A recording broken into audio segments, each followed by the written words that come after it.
Boa noite a todos. Com a graça de Deus e em nome de Jesus, estamos iniciando mais uma transmissão aqui no canal O Caminho Estreito. Tema da pregação de hoje: Deuteronômio capítulo 11. O amor a Deus por meio da obediência. Nós vamos fazer um breve estudo sobre este capítulo do Antigo Testamento, o livro da lei, o livro de Deuteronômio, e também vamos comparar aquilo que Deus pede para nós no Novo Testamento, na Nova Aliança.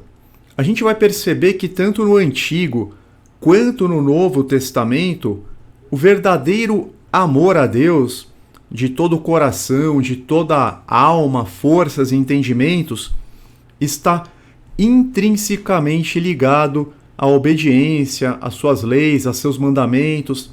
É claro, meus irmãos, que agora no Novo Testamento não estão mais em vigência as leis cerimoniais do extinto sacerdócio levítico, mas estão sim em vigor as leis morais, os mandamentos, os preceitos, aquilo que Deus requer de nós. Preceitos são os princípios básicos que norteiam a vida cristã. Por exemplo, é claro que não tem uma lei específica na Bíblia dizendo que você não pode xingar as pessoas na internet, mas nós sabemos que, por princípio, nós não devemos fazer isso, ainda que não esteja de forma expressa. Então é claro que nós devemos obedecer os mandamentos, toda a lei moral que continua em vigor, e nós vamos fazer aqui a leitura, passando também para a explicação. A partir do versículo 1, amem o Senhor, o seu Deus, e obedeçam sempre aos seus preceitos, aos seus decretos, suas ordenanças e seus mandamentos. Lembrem-se hoje de que não foram seus filhos que experimentaram e viram a disciplina do Senhor, o seu Deus, a sua majestade, a sua mão poderosa, o seu braço forte. Vocês viram os sinais que ele realizou e tudo o que fez no coração do Egito, tanto com o faraó, rei do Egito, quanto com toda a sua terra. O que fez com o exército egípcio, com seus cavalos e carros, como surpreendeu com as águas do Mar Vermelho quando estavam perseguindo vocês, e como o Senhor os destruiu para sempre. Deus está relembrando aquele povo, aquela geração que havia vivenciado tais coisas, as 10 pragas no Egito, a libertação miraculosa, a abertura do Mar Vermelho. Aquele povo tinha recebido todo o favor de Deus, como eles tinham sido conduzidos também pelo deserto, as roupas não se gastavam, as sandálias também não, tinham uma coluna de nuvem durante o dia para trazer sombra, para guiá-los, uma coluna de fogo durante a noite para trazer iluminação, para aquecê-los e também para protegê-los. Nós vemos em Êxodo, capítulo 14, que a coluna de fogo foi utilizada para barrar o exército do faraó. Então Deus tratou eles com total zelo, cuidado, favorecimento. Versículo 5, vocês também viram o que ele fez por vocês no deserto até chegarem a este lugar. Deus providenciou água da rocha, maná dos céus, codornizes.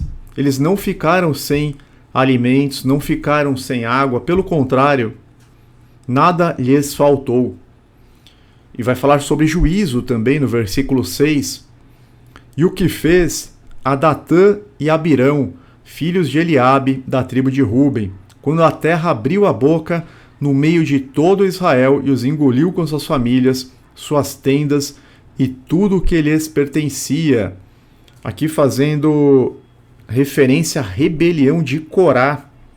A rebelião de Corá, quando Datã e Abirão se aliaram, a Corá, se aliaram alguns líderes da tribo de Ruben, e se eu não me engano 250 pessoas foram engolidos pela terra, outros morreram pelo fogo que caiu do céu da parte de Deus. Então Deus está falando tanto do poder dele para conceder bênção e favor, quanto também da severidade em caso de juízo. Versículo 7. Vocês mesmos viram com os próprios olhos todas essas coisas grandiosas que o Senhor fez. Então, esta pequena introdução aqui até o versículo 7, Moisés começa exortando o povo: amem o Senhor, o seu Deus, e obedeçam às suas leis. Ele relembra o que Deus fez por eles no Egito e em toda a trajetória do deserto. Menciona o castigo aos rebeldes e também destaca o favor a todo aquele povo, né, que não ficou na mão, aquele povo que teve livramento, que teve vitória nas batalhas. Eles derrotaram povos hostis, reis perigosos. Eles passaram por várias situações que, se não fosse a mão de Deus, seria impossível a sobrevivência. O objetivo é que o povo se lembre do poder de Deus, tanto para castigar quanto para abençoar. É um discurso aqui, basicamente um discurso final de Moisés ao povo de Israel que estava prestes a entrar na terra prometida. Moisés não entraria porque ele acaba apenas contemplando a terra a uma certa distância. Ele sobe lá no monte já com 120 anos de idade e ele morre, ele é recolhido junto aos seus antepassados. Mas aquele povo que estava ouvindo este discurso, eles entraram sim, atravessaram o Jordão, entraram na Terra Prometida com Josué. Josué foi o sucessor de Moisés. Então Moisés ele faz essa forte exortação para que eles obedecessem aos mandamentos, seguissem o caminho da vida, o caminho da bênção. O capítulo inteiro reforça a necessidade de amar a Deus e obedecer às suas instruções para que eles pudessem viver e prosperar na Terra Prometida. Da Terra Prometida seriam muitas nações expulsas. Aquelas nações que estavam em Canaã, os heveus, os jebuseus, os hititas, os amorreus, tinham várias nações que estavam agindo de forma completamente reprovável.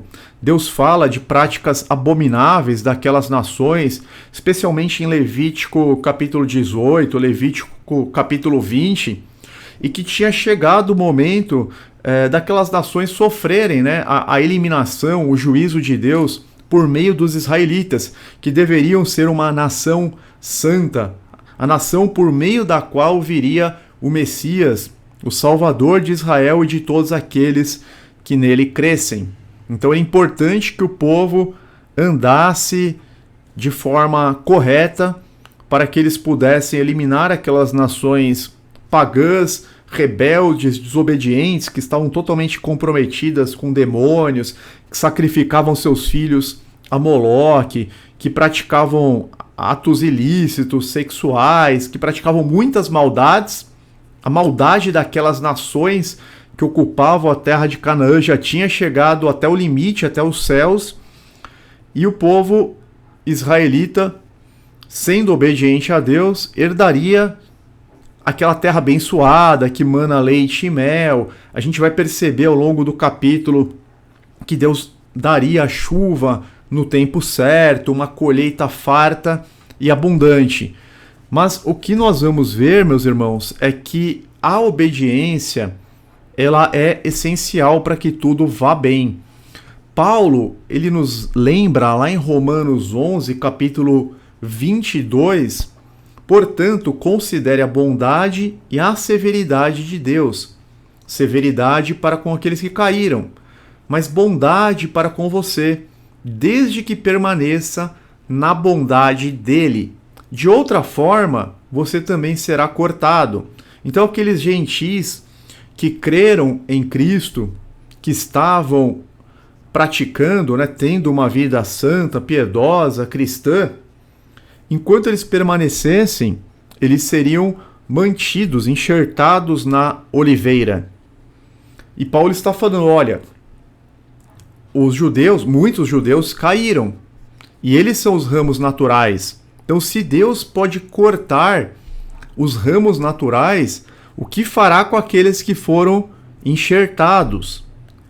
Considerem a bondade e a severidade de Deus.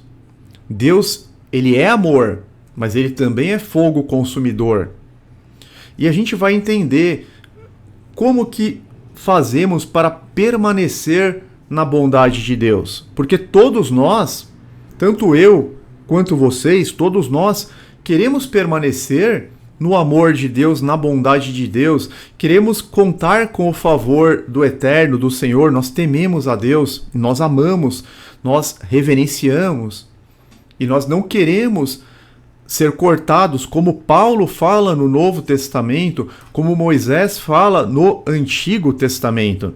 Então a gente já vai entender como que nós devemos agir. Nós paramos no versículo 7. Vocês mesmos viram com os próprios olhos todas as coisas grandiosas que o Senhor fez. Agora vamos fazer uma leitura do 8 ao 15. Obedeçam, portanto, toda a lei que hoje lhes estou dando, para que tenham forças para invadir e conquistar a terra para onde estão indo. Olha que interessante. Não era principalmente o treinamento militar que daria a eles a força e a vitória, mas sim a obediência. E isso, meus irmãos, vale 100% para as nossas vidas, para aquilo que a gente faz hoje. Hoje nós estamos no século 21, já caminhando para a parte final do ano de 2024. E esta exortação serve para nós. Obedeçam, portanto, toda a lei que hoje lhes estou dando, para que tenham forças para invadir e conquistar a terra para onde estão indo. Então, a vitória, ela vem de ser obediente a Deus. Davi já havia citado lá no Salmo 20, alguns confiam em carros, outros em cavalos, mas nós confiamos no nome do Senhor dos Exércitos, no nosso Deus. E é assim que nós devemos entender. Embora a posse de Canaã envolvesse conflito militar, a preparação de Israel para entrar em Canaã não envolveu um treinamento complexo em combate, mas foco em prontidão espiritual. Deus entregaria Canaã a Israel e os israelitas deveriam simplesmente segui-lo para ter a vitória. Por isso, meus irmãos, Deus deve ser a nossa maior prioridade. A gente deve demonstrar o amor a Deus e a Jesus, obedecendo aos mandamentos que nos foram entregues, aos preceitos, aos princípios de uma vida cristã piedosa, uma vida santa, misericordiosa, porque o Novo Testamento diz que sem santidade ninguém verá Deus. Aqui nós vemos claramente que a força de Israel estava na obediência e a fraqueza na desobediência. A força da Igreja de Cristo não está em planos e métodos humanos. A força da Igreja de Cristo, da qual nós fazemos parte, está justamente na lealdade sincera à palavra de Deus, que Jesus nos trouxe, que os apóstolos também nos trouxeram, porque Jesus é o portador por excelência da palavra de Deus. Deus falou por meio dos profetas, por meio dos antepassados, dos pais, mas nos últimos tempos, Hebreus 1:1 falou por meio do nosso Senhor e Salvador Jesus Cristo, onde trouxe a revelação máxima. Nós percebemos que é uma revelação progressiva, mas Jesus trouxe a revelação máxima da palavra de Deus, da vontade de Deus, para aqueles que querem fazer parte do povo eleito, do povo escolhido. Então nós temos que entender que a nossa força não está em métodos humanos, em planos, em nos blindarmos de todas as formas humanamente possíveis. É claro que nós temos que ser diligentes, né? Vigilantes, mas a verdadeira força daquele que faz parte da igreja, do servo vigilante, está na lealdade, na fidelidade até o fim. Enquanto nós formos fiéis a Deus e a Jesus, nós estamos cobertos por uma redoma protetiva, digamos assim. É claro que eu estou falando de forma simbólica, mas enquanto nós estivermos contando com o favor de Deus, aí sim, caiam 1000 ao teu lado e 10.000 à tua direita, mas tu não serás atingido. E é interessante, porque o Salmo 91, como que ele começa? Ele começa da seguinte forma, e é o que a gente tem que fazer. Aquele que habita no abrigo do Altíssimo e descansa à sombra do Todo-Poderoso pode dizer ao Senhor. Então, será que nós estamos de fato habitando no abrigo do Altíssimo, tendo uma vida de oração, de devoção? Quando a gente acorda, a gente tem aquele tempo com Deus, aquele devocional, a gente faz a oração, consagra, apresenta os nossos planos, o nosso dia, pede o auxílio, a ajuda do Senhor. Será que nós estamos descansando à sombra do Todo-Poderoso, debaixo de tuas asas? Fazemos de Deus o nosso refúgio, a nossa fortaleza? Porque se fizermos, aí sim, ele o livrará do laço do caçador, do veneno mortal, ele o cobrirá com as suas penas, e sob as suas asas você encontrará refúgio, a fidelidade dele será seu escudo protetor. Olha que maravilha!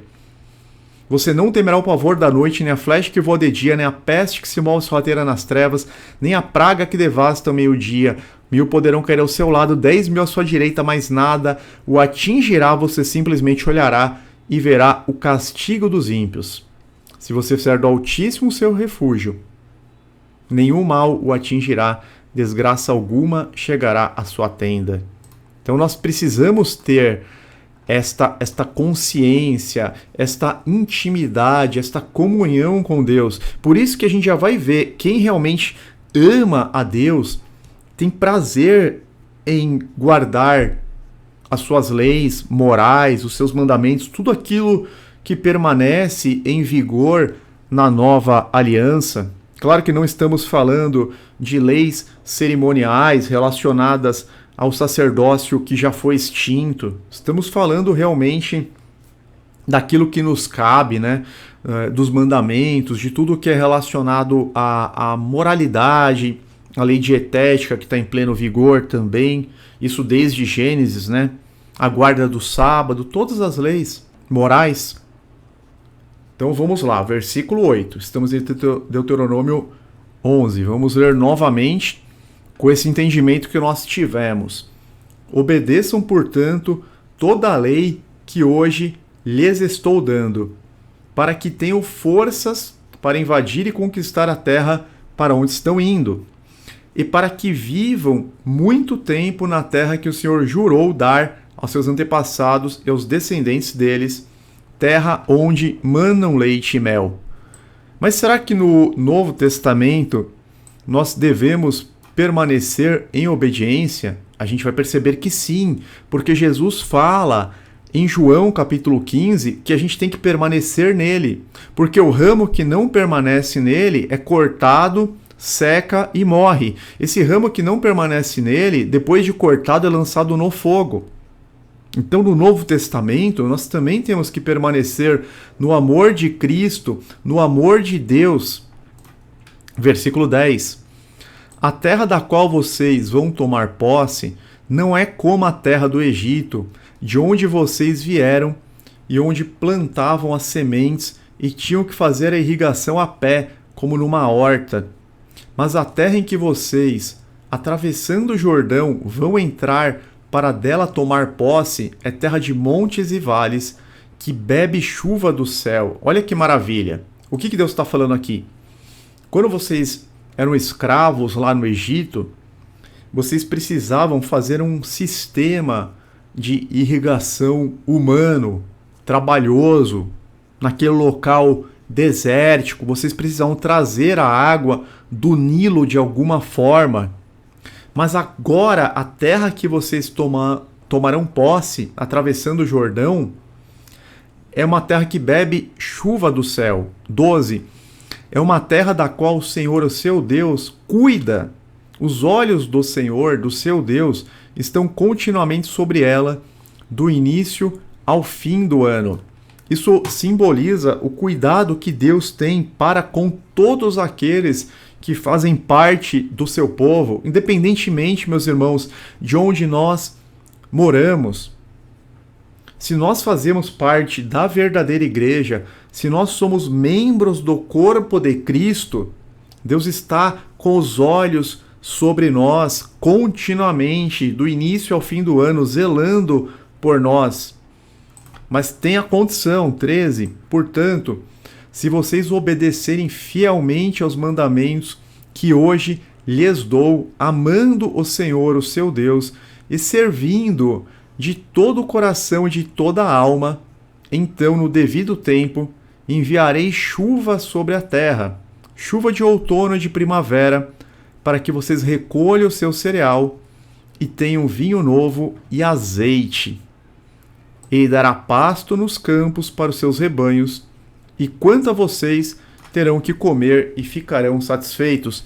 Jesus fala isso, para servirmos a Deus de todo o coração, de toda a alma, com todo o nosso entendimento. A melhor coisa que existe, meus irmãos, a melhor coisa que nós podemos fazer, que é uma grande honra, é servir a Deus realmente de coração, é procurarmos dar o melhor, apesar de sermos pequenos, apesar de sermos falhos. Mas nós temos toda a instrução, nós temos toda a palavra de Deus, os 66 livros inspirados, de Gênesis até Apocalipse, com toda a instrução que foi trazida pelos profetas, pelo nosso Senhor e Salvador Jesus Cristo, Filho unigênito de Deus, pelos apóstolos, pelos discípulos. Nós não temos desculpa. Nós já conhecemos a vontade de Deus, fechada nos livros canônicos, inspirados, cujo autor é o Espírito Santo. Portanto, nós devemos seguir neste caminho. E quando o povo desobedeceu, na época de Acabe e Jezabel, o céu se fechou. Ficou 3 anos e meio sem chuvas. A gente percebe que a lei de Deus, meus irmãos, Deus é o autor da lei bíblica e também da lei da natureza. É o mesmo autor. Elas se harmonizam. A obediência à primeira estará em sintonia com a segunda, produzindo bênção. Então isso vai ter uma interferência direta em nossas vidas, porque é claro, nós vivemos de acordo com as leis da natureza. Nós não podemos ignorar, as leis da natureza, mas nós também vivemos as leis do reino de Deus, porque nós fomos transportados do domínio das trevas para o reino de luz do nosso Senhor e Salvador Jesus Cristo. Então, as leis da natureza, as leis bíblicas, elas se harmonizam. A obediência à primeira normalmente estará em sintonia com a segunda, produzindo bênção em nossas vidas. O Salmo 1, o Salmo 1, ilustra o princípio. A atenção à palavra de Deus resulta em bênção divina. Aqui nessa passagem que nós lemos, simbolizando pela chuva apropriada e no tempo certo. Como que nós podemos trazer para as nossas vidas agora na nova aliança? Nós também podemos contar com o favor divino no tempo certo, no momento em que mais necessitarmos, porque Deus é auxílio sempre presente na adversidade. Deus envia seus anjos para nos ajudar, para nos proteger, para nos livrar, até nos pequenos detalhes. Temos que ter isso em mente. A obediência aos mandamentos de Deus trará benefícios concretos. Nós não estamos obedecendo para sermos salvos. Nós obedecemos porque estamos debaixo da graça, porque o Espírito Santo de Deus faz morada em nós. E Paulo diz que nós devemos ser guiados pelo Espírito. É claro que o Espírito de Deus que habita em nós vai querer andar em conformidade com os preceitos de Deus. Aqui Moisés promete que se o povo obedecer, eles serão fortes, terão vida longa, conquistarão a terra prometida, não serão subjugados por aqueles povos. Pelo contrário, né? Nós vimos, a terra de Canaã é descrita como uma terra fértil, onde Deus providenciaria chuva, abundância de colheitas, e chuva no tempo certo, na quantidade certa. Não teria falta, não teria excesso. Nós vimos uma diferença relevante em relação ao Egito, onde a agricultura lá no Egito dependia do trabalho humano para irrigar a terra, de um esforço muito maior. Se eles obedecessem fielmente, Deus cuidaria da terra, proporcionando fartura de cereais, vinho, azeite, pastagem para os rebanhos. É muito diferente a vida de um crente que é de fato obediente para aquele crente que é marrento, rebelde, reclamão, murmurador. Se você olhar, a diferença é gritante, né? Tem o crente que é muito mais rebelde, reclamão, murmurador, tá sempre de mal com a vida, sempre reclamando, só falando dos sofrimentos, que os olhos ainda não são de luz. E por outro lado tem aquele crente que em tudo dá graças, né? Ele tá sempre louvando a Deus, adorando a Deus, ele nunca perde a oportunidade de estar com os irmãos, de estar estudando a Bíblia. É um crente que tem vida de oração, como Davi fala no Salmo 122, esse crente aqui do versículo 1, alegrei-me com os que me disseram, vamos à casa do Senhor. Então você tem aquele crente que é muito animado, né, para as coisas de Deus, por mais dificuldades que ele esteja atravessando na vida. Jesus disse, no mundo tereis aflição. É necessário que o justo passe por muitas tribulações para herdar o reino de Deus. Paulo fala isso no livro de Atos, né? É necessário que o justo passe por muitas tribulações para herdar o reino de Deus. A gente vê no Salmo 34 também esse princípio do servo que passa, né, pelas dificuldades, mas que Deus livra ele de todas. Este pobre homem clamou, o Senhor o ouviu e libertou de todas as suas tribulações. Mas mesmo assim, esse crente que realmente confia em Deus, que se deleita em Deus, esse crente, ele tem o bom ânimo de servir ao Senhor. Ele tem essa alegria do Salmo 122. Alegrei-me com os que me disseram, vamos à casa do Senhor. Então esse crente ele vai ter uma vida cheia da paz, daquela paz que excede a todo entendimento. Ele vai ter uma vida sabendo que ele pode contar com o favor divino, em que pesem as dificuldades, né? Em que pesem as circunstâncias externas, as adversidades que ele tem que enfrentar, mas Deus vai estar com ele. Então cada batalha que se apresentar é como na época de Josué. Josué enfrentou muitas batalhas, mas Deus estava com ele dando vitória naquelas batalhas. Deus falou, olha, onde você pisar a planta dos pés eu vou te dar. É diferente, entendeu? Apesar da vida não ser uma vida fácil neste mundo, a própria natureza geme em dores de parto, mas é diferente, porque é aquilo que o salmista fala no Salmo 23, mesmo quando eu andar por um vale de trevas e morte, não temerei perigo algum. Então ele já está com essa certa consciência, né? Que em determinados momentos ele vai atravessar esse caminho dificultoso, tortuoso, mas ele tem essa confiança superior e inabalável. Mesmo quando eu andar por um vale de trevas e morte, não temerei perigo algum, pois tu estás comigo, a tua vara e o teu cajado me protegem. Nós temos problema verdadeiramente quando nós estamos distantes de Deus. Nós temos problema verdadeiramente quando nós estamos frios na fé. Porque se a gente está forte na fé, apesar das circunstâncias exteriores, nós temos essa confiança do salmista, que nós podemos atravessar aí o vale, um vale trevoso, com Deus conosco. A tua vara e teu cajado me protegem, dando a direção, dando a guiança, a proteção necessária. Vamos seguir aqui, vamos avançar. Versículo 16 de Deuteronômio 11. Por isso, tenham cuidado para não serem enganados e levados a desviar-se para adorar outros deuses e prostrar-se perante eles. Aqui é o mundo, né? Ele oferece muitas coisas, muitas distrações, muitos enganos, e Deus fala para que eles tenham cuidado para não cair nessas armadilhas.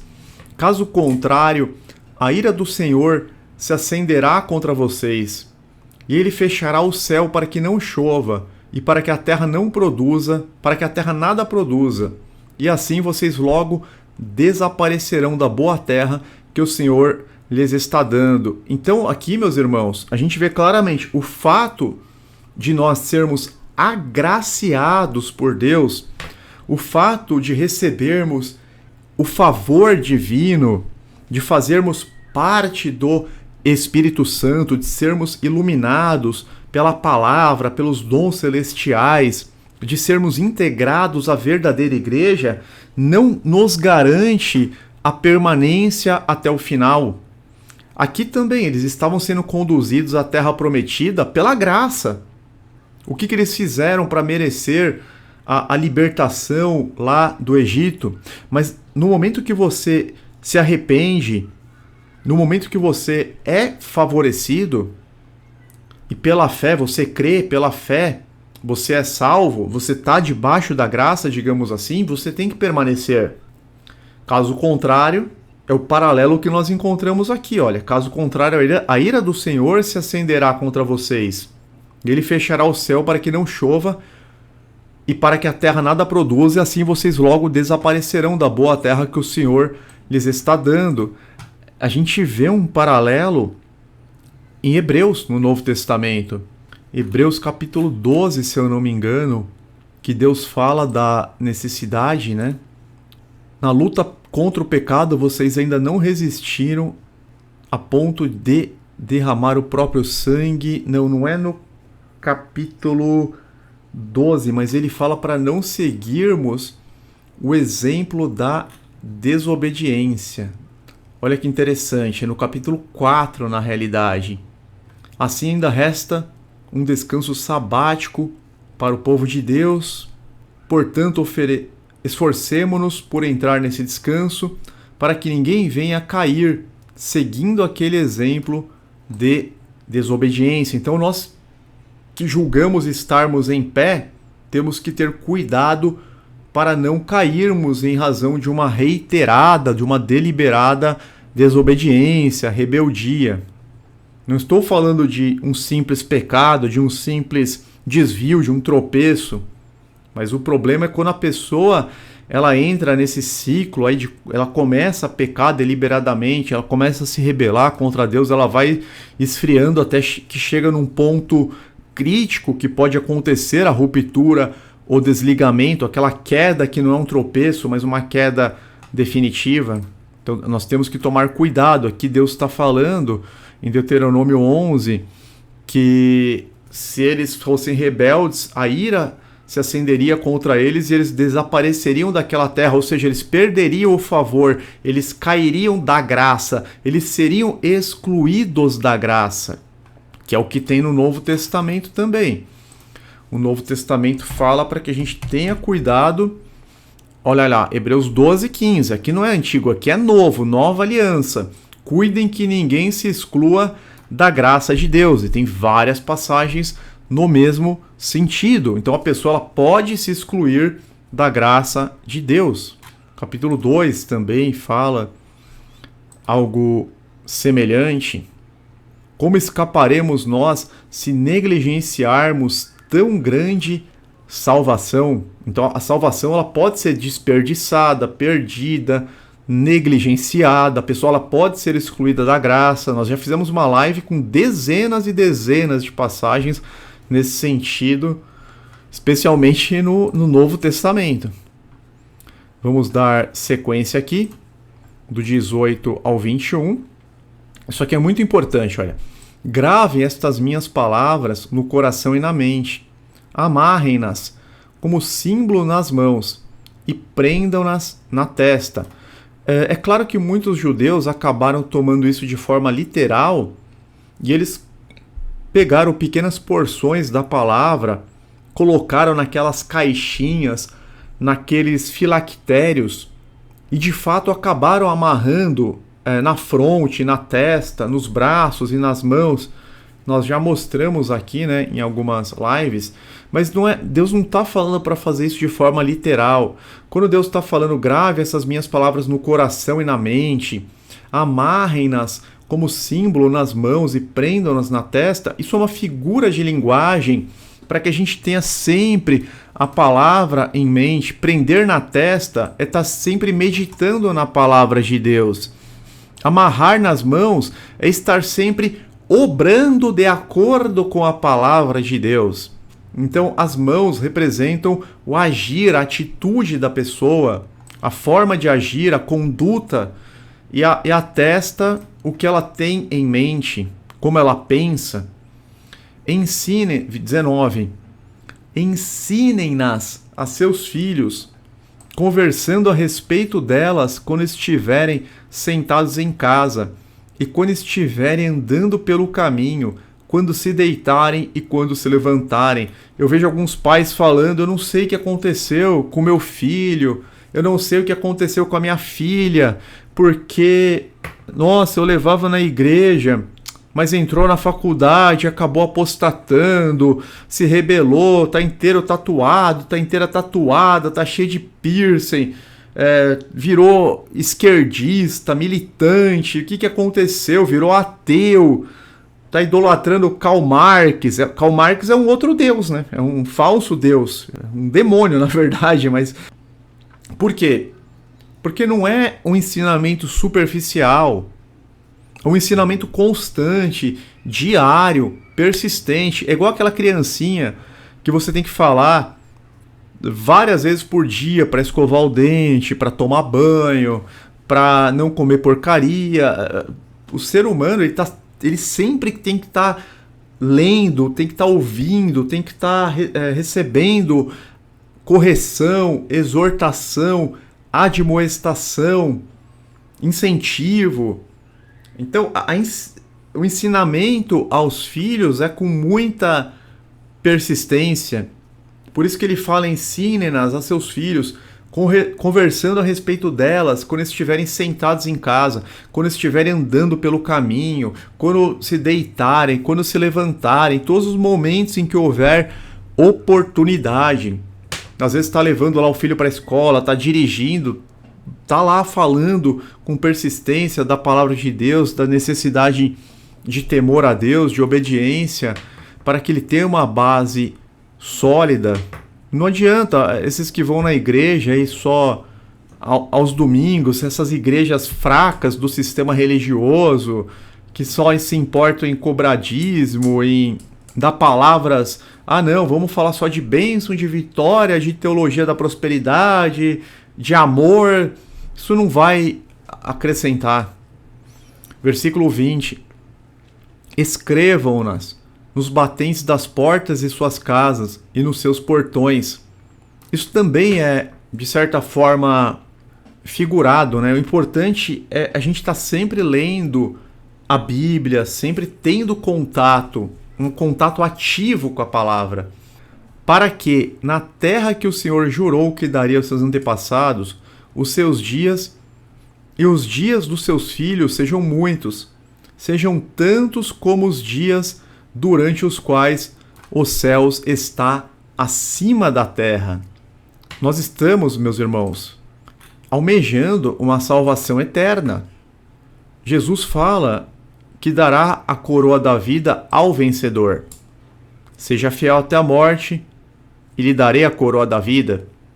Outra passagem que Jesus fala: aquele que perseverar até o fim, este será salvo.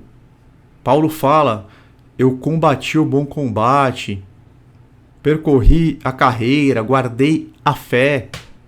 Ou seja, é sempre até o final. Demas não foi até o final, Demas caiu, ele foi para Tessalônica, abandonou Paulo quando ele mais precisava, quando ele foi preso. Nós estamos definindo como será a nossa eternidade. É algo de extrema relevância. Moisés exorta o povo a guardar os mandamentos no coração e na mente, ensinando diligentemente a seus filhos. A obediência traria longevidade e prosperidade na terra que Deus havia prometido aos antepassados, e a obediência nos traz segurança. O servo vigilante, ele vai ser encontrado em conformidade.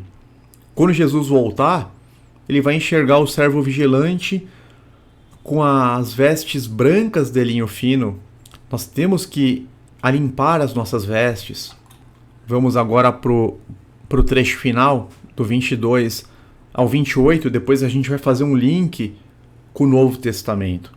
Se vocês obedecerem cuidadosamente todo o mandamento que lhes mando cumprir, amando o Senhor, o seu Deus, andando em todos os seus caminhos e apegando-se a Ele, tem que se apegar, tem que ter intimidade, tem que desenvolver isso. Então o Senhor expulsará todas essas nações da presença de vocês, e vocês despojarão nações maiores e mais fortes do que vocês. Ou seja, a nossa força está no Senhor, que fez os céus e a terra. Eles não teriam problemas para despojarem nações maiores, mais fortes, mais poderosas, superpotências como Jericó, eles não teriam problema. Todo lugar onde vocês puserem os pés será de vocês. E Jesus não fala isso? Que os justos herdarão a terra, que os humildes herdarão a terra? Mais um pouco de tempo, os ímpios serão extirpados? E nós governaremos com Cristo sobre as nações? Se nós nos mantermos fiéis, nós herdaremos esta terra. Governaremos sobre os restantes das nações, sob as ordens de Jesus. Todo lugar onde vocês puserem os pés será de vocês. Essa promessa existe para o Novo Testamento. Jesus fala em Apocalipse, capítulo 2, que Ele dará a nós a mesma autoridade que recebeu do Pai, que seremos co-herdeiros com Ele, que governaremos as nações com cetro de ferro. Apocalipse 20 também fala isso. Vou colocar aqui Apocalipse 20, que nós reinaremos com Ele. Felizes e santos os que participam da primeira ressurreição, a segunda morte não tem poder sobre eles. Serão sacerdotes de Deus e de Cristo, e reinarão com Ele durante 1000 anos. 1000 anos para restauração desta terra. Aquele que vencer e fizer a minha vontade até o fim. Novo Testamento, hein? Muitos falam que não precisa obedecer, é absurdo. Aquele que vencer e fizer a minha vontade até o fim, darei autoridade sobre as nações. Ele as governará com cetro de ferro e as despedaçará a um vaso de barro. Então essa é a promessa. Nós herdaremos a terra, nós faremos um governo justo. Os maus serão eliminados. Salmo 37:9. Pois os maus serão eliminados, mas os que esperam no Senhor receberão a terra por herança. Isso aqui é uma promessa para a volta de Cristo, para o Novo Testamento. Um pouco de tempo e os ímpios não mais existirão, por mais que os procurem não serão encontrados, mas os humildes receberão a terra por herança e desfrutarão pleno bem-estar. Jesus fala isso no Sermão da Montanha. Jesus não estava falando algo novo. Quando Jesus fala que os mansos, os humildes herdarão a terra, Mateus 5:5, ele está se reportando a Salmo 37:11. Vamos concluir aqui. Todo lugar onde vocês puserem os pés será de vocês, o seu território se estenderá do deserto do Líbano e do rio Eufrates ao mar ocidental. ninguém conseguirá resisti-los. O Senhor, o seu Deus, conforme lhes prometeu, trará pavor e medo de vocês a todos os povos daquela terra, aonde quer que vocês forem. Prestem atenção. Hoje estou pondo diante de vocês a bênção e a maldição.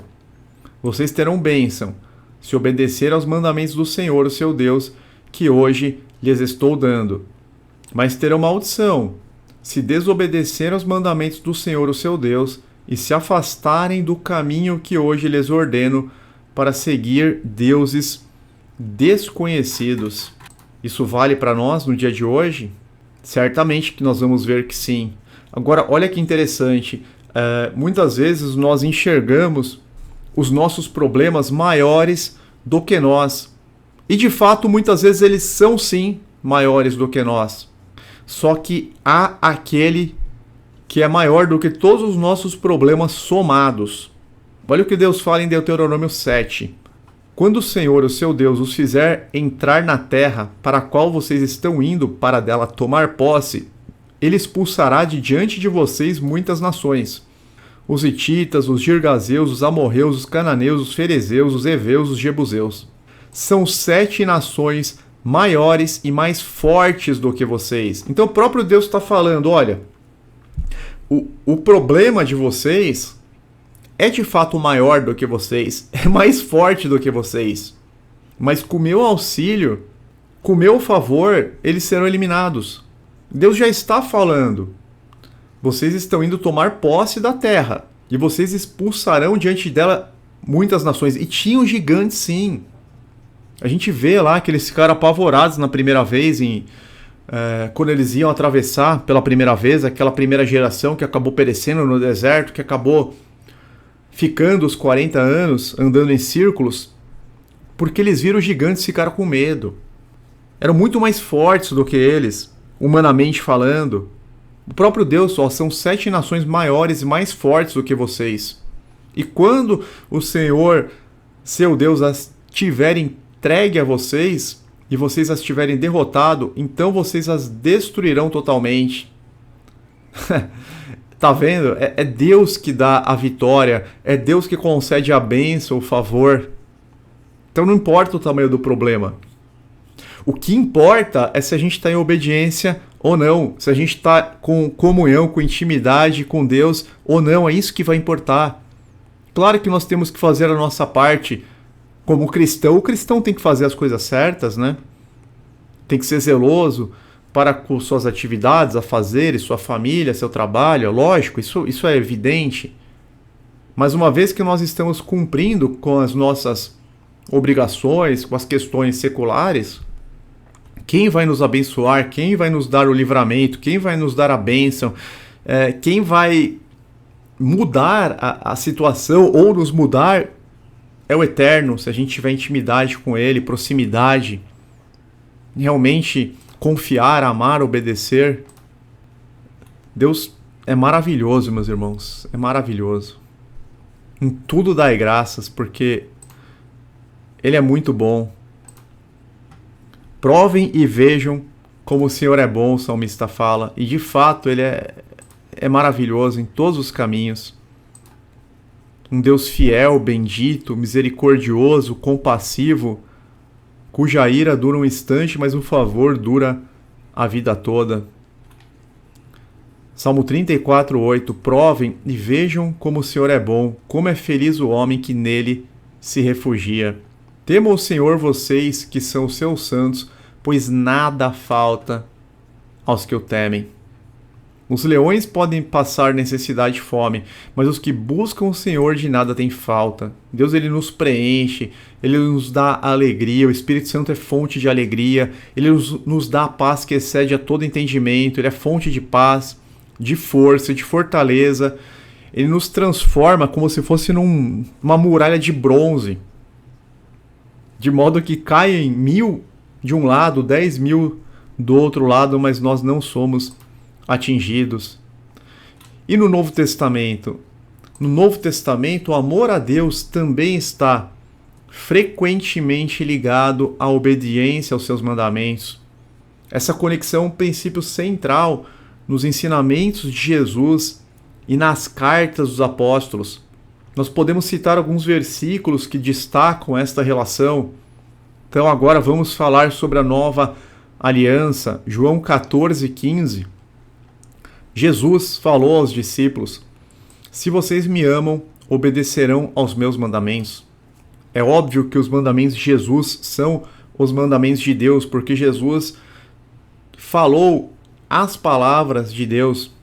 Deus colocou as palavras dele na boca de Cristo, como nós confirmamos, né? Deuteronômio 18, como está muito claro em João 12:49. Jesus, ele deixa claro: pois não falei por mim mesmo, mas o Pai que me enviou me ordenou o que dizer e o que falar. Então Jesus, ele falou aquilo que Deus lhe ordenou, lhe instruiu. Se vocês me amam, obedecerão aos meus mandamentos, aos mandamentos de Deus. Aqui Jesus afirma claramente que o amor por ele se manifesta na obediência aos mandamentos. Não se trata apenas de sentimentos.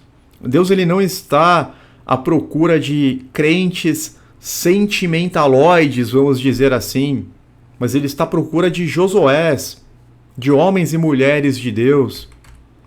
Mulheres como Ruth, Esther, Abigail, Sara, Maria, homens como Josué, Abraão, os apóstolos e o modelo perfeito que é o nosso Senhor Jesus Cristo.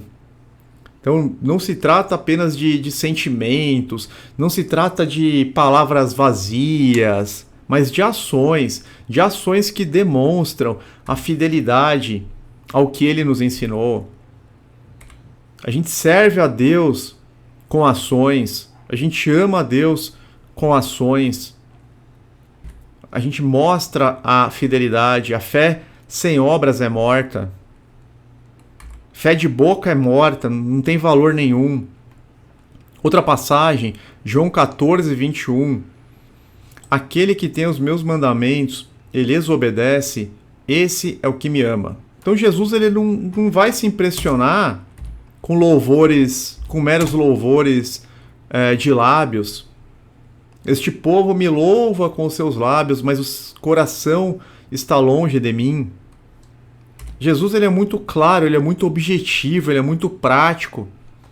Aquele que tem os meus mandamentos, ele lhes obedece, esse é o que me ama. Ele compara as pessoas que lhe obedecem àquela casa que é construída sobre a rocha, que pode vir a tempestade, a ventania, e a casa permanece firme e inabalável. E ele compara aqueles que ouvem as suas palavras, mas não as praticam, como uma casa construída sobre a areia. Na primeira ventania, na primeira tempestade, a casa ela desaba por completo. E olha, ele completa aqui em João 14:21. Aquele que me ama será amado por meu Pai, e eu também o amarei e me revelarei a ele. Esse versículo reforça a ideia de que amar a Cristo significa guardar seus mandamentos. Quem vive dessa forma experimenta o amor de Deus e a revelação de Cristo em suas vidas. Podemos citar outra passagem, João 15:10. Se vocês obedecerem aos meus mandamentos, permanecerão no meu amor, assim como tenho obedecido aos mandamentos de meu Pai, e em seu amor permaneço. Então sempre o amor vai estar ligado à obediência, a algo que é ativo. Nunca vai ser meras declarações. Jesus ensina que a obediência aos mandamentos é a forma de permanecer em seu amor, da mesma maneira que ele próprio permaneceu no amor do Pai através da obediência. E ele foi o exemplo de obediente, ele foi obediente até a morte e morte de cruz. Outra passagem muito clara, 1 João 5:3. Pois nisto consiste o amor a Deus, em obedecer aos seus mandamentos, e os seus mandamentos não são pesados. Então, existe uma definição na Bíblia no que consiste amar a Deus. E é muito claro, né? Aqui é já o final do Novo Testamento. O João já estava idoso quando ele escreveu isso. Só que é novíssima aliança. Porque nisto consiste o amor a Deus, em obedecer a seus mandamentos não são pesados. Só que isso não é pregado no sistema religioso. E o apóstolo João, ele explica o verdadeiro amor, como que ele se expressa, e destaca que tais mandamentos não são um fardo, mas um caminho de vida. Outra passagem, 2 João 1,6, uma carta que é esquecida. E este é o amor, que andemos em obediência aos seus mandamentos. Olha que importante isso aqui. João novamente enfatiza que o amor está intrinsecamente ligado à obediência. Andar em amor significa viver em conformidade com as leis de Deus. Romanos 13:10, o apóstolo Paulo diz o seguinte: o amor não pratica o mal contra o próximo. Portanto, o amor é cumprimento da lei. Porque se a pessoa ama de fato, ela vai cumprir a lei, porque a lei é boa, o mandamento é santo. Paulo relaciona o amor com o cumprimento da lei de Deus, enfatizando que o amor genuíno leva naturalmente a obediência à lei, inclusive no que diz respeito ao tratamento ao próximo. E Tiago 2,17, assim também a fé, por si só, se não for acompanhada de obras, está morta. Embora o foco aqui seja a fé viva e verdadeira, Tiago reforça que a fé e o amor por Deus precisam ser acompanhados por ações para serem de fato verdadeiros. O amor a Deus é mais do que palavras. Deve ser acompanhado por uma vida que é um culto racional. A nossa vida é um culto racional. O nosso estilo de vida é um culto racional a Deus. No Novo Testamento, o amor a Deus está inseparavelmente ligado à obediência. Jesus e os apóstolos deixam claro que amar ao Criador não é apenas uma questão de sentimentos ou palavras, mas de viver de acordo com a vontade dele. Este princípio está presente em várias passagens, confirmando que a verdadeira expressão de amor por Deus é obedecer aos seus mandamentos. Isso vai trazer bênçãos para as nossas vidas. Nós vamos permanecer em Cristo, nos passos, de Jesus. Nós estaremos cumprindo de fato o discipulado. Estaremos sendo reconhecidos como seguidores de Jesus, se assim procedermos. Até aqui, meus amados irmãos, então foi um breve estudo de Deuteronômio capítulo 11 para a nossa reflexão. Agradeço a presença e a participação de todos. Eu peço que os irmãos deixem o like, O like ele é importante para que esta pregação alcance mais pessoas. Não a nós, Senhor, nenhuma glória para nós, mas sim ao teu nome, por teu amor, por tua fidelidade, porque dele, por ele e para ele são todas as coisas. Glória, pois, eternamente a Deus e a Jesus. Amém. Eu conto com o auxílio dos irmãos para que cada um deixe um comentário fixo. Os comentários, eles fazem com que as pessoas se interessem pelo vídeo, tenham vontade de assistir. Eles trazem também mais engajamento para o vídeo, de modo que o YouTube acaba notificando mais pessoas. E o nosso objetivo é esse, Nosso objetivo é levar adiante o verdadeiro evangelho. Jesus nos ordenou, nós fazemos parte da grande comissão e temos que pregar, levar o evangelho para o máximo de pessoas possível. Então, fazendo isso, comentando, compartilhando, a gente, de certa forma, está colaborando para que isso aconteça. Muito obrigado a todos. Fiquem todos na paz e na proteção do nosso amado e bendito Deus, em nome de nosso Senhor e Salvador, Jesus Cristo. Amém.